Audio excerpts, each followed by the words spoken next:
Alright guys, today we're headed over to ZMAX Dragway. As you guys can tell, we're in the truck. And there's a little event called Street Car Takeover happening here right now. Now, I'm a solid 35-40 minutes west of the track. And today's going to be like a drizzly, cloudy day. And if you see the high, it's only 75.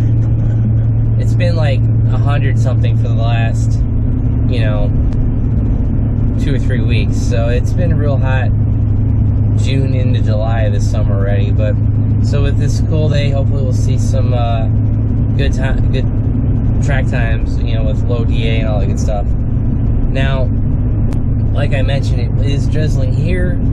I think it's clear over there, but it's not forecasted to be like a heavy rainy day. It's just like this slight drizzle stuff. So, maybe we'll run into a little bit of rain there, but I'm not too concerned about it.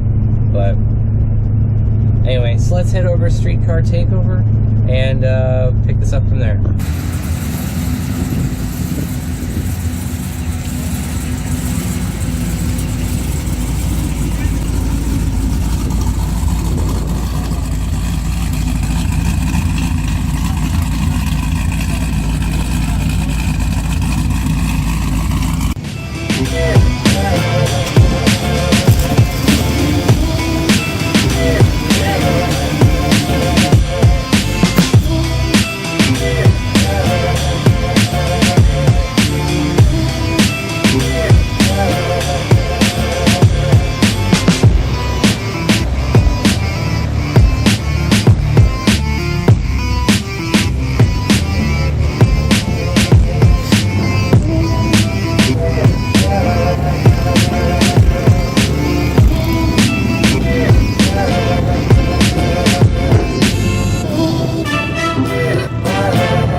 had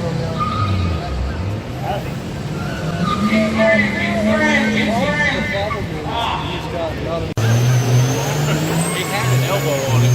No, not anymore.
Alright guys, so that was Street Car Takeover Charlotte.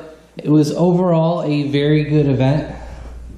It was real busy. There were actually over 20,000 spectators, and I believe there were over 400 registered racers. At least those were the statistics that they said over the PA. So this was actually the largest street car takeover that has happened to date. And they weren't expecting, you know, this many people to be there at the speedway or at the drag strip. And ZMAX is one of those locations that doesn't have very good traffic flow in and out. And with that many people there, with the drag racers, the car show attendees, the spectators, you know, that created a lot of problems. A few of the problems included getting into the gate, you know, just super long lines. I had friends that were racing and they sat in line for over 2 hours just to get into the place. And, you know, that's kind of a pain in the butt, you know, whether you're in your race car or you've got your, you know, your tow rig and your trailer and whatnot. I mean, if you're in your car, it's going to get super hot before you get to the venue. You're drag racing, so you don't want your car to be like, you know, sitting in traffic for 2+ hours and it's like 200 degrees because you've been sitting in traffic. And the temperature was only like in the 70s or 80s all day, so that wasn't bad. But what if it was a 105-degree day like it can be? You know, that could be a potential problem for people overheating before they even get into the venue. The other problem was actually not Street Car Takeover's fault, but more like ZMAX's issue. They didn't have enough people doing tech inspections. I had a few of my friends sitting in tech inspection for 3 hours. Like, so they missed all of the test and tune, they missed the roll racing, and it just, the whole venue was overwhelmed. And they, by the end of the night, they kind of mentioned that they were going to be moving this venue to a 2-day event. Those are just a few issues that I noticed at ZMAX. Other than that, you know, the racing was pretty good. Now, I had some friends that had registered for like the 12.0 and the 11.0 index classes, and they actually didn't get to finish their racing. Like, they only got until like the semifinals or the preliminary, or I think they got through the preliminary rounds, but they didn't, there was no final for like either one of those classes. And so I think the people that raced in those classes got their money back, because you get it's $45 to register to race, and then for every class you want to enter, you have to spend another $50. So it's like, you know, what if you're running the stick shift, you're running the rear-wheel drive, you know, stuff like that. You could potentially be running 2 classes. You've got $100, $150 tied up into the racing, and they just kind of canceled the last couple of rounds. So they didn't, you know, they weren't able to finish those 2 classes. I think they finished all of the other big ones, like, you know, the fastest, the outlaw, and ultimate builds and stuff like that. I think they did manage to finish up those classes, but you know, there were a few that they didn't get to finish, and I know some of my friends were pretty disappointed about that. And honestly, guys, as a spectator, I enjoyed it. Like, I literally, for me, like, I got there about 1 o'clock. I literally drove right in. I parked. I did end up walking like a half mile from where I parked to get into the venue, but you know, that's not that big of a deal. So as a spectator, I had a great time. You know, plenty of stuff to do. There was plenty of different options. Like, there was roll racing, burnouts, test and tune, and then the class racing. And you know, there was just a lot of stuff to do. And then all of the pits were open, all of the cars, all of the crews were mostly, you know, fairly welcoming and talking to people and whatnot. And then the other option, you know, was you've got a bunch of friends there. So I actually had a bunch of people there that I knew, but I didn't even see them. I didn't see their car. I didn't see them, just because, like I said, there were that many people there. So that was kind of a surprise. I didn't know what to expect, as this was my first Street Car Takeover event that I'd been to. Now, as for myself entering, I think I could have done okay if I had taken the SS in that 11.0 index, because my car, I mean, if I put it at 11.4 as like my ET, this car runs 11.4s all day. And when I went back out to Fayetteville, I have a link in the description above. When I went out to Fayetteville, you know, I ran those 11.4s. I ran 3 of them back to back to back. So as for in the heat, I'm not sure. Maybe this car slows back down to a 12.1. I don't know. I would just have to. I haven't gotten this car back to the drag strip in the heat of summer yet, so I don't know what, with a really bad DA, what this car runs. So pay attention for a future video on that. That will definitely be coming up. Anyways, I've rambled enough. I hope you guys enjoyed the footage. You know, I try to change this up with including some racing, some footage from the pits and the parking lot, and some of the burnout material as well. If you guys enjoyed the video, give it a big thumbs up. Don't forget to subscribe and hit that bell notification button, because like we always say, YouTube won't tell you that you got any videos posted unless you get that bell. Also, if you want to support the channel, click the links below. Thanks, guys. Have a great one.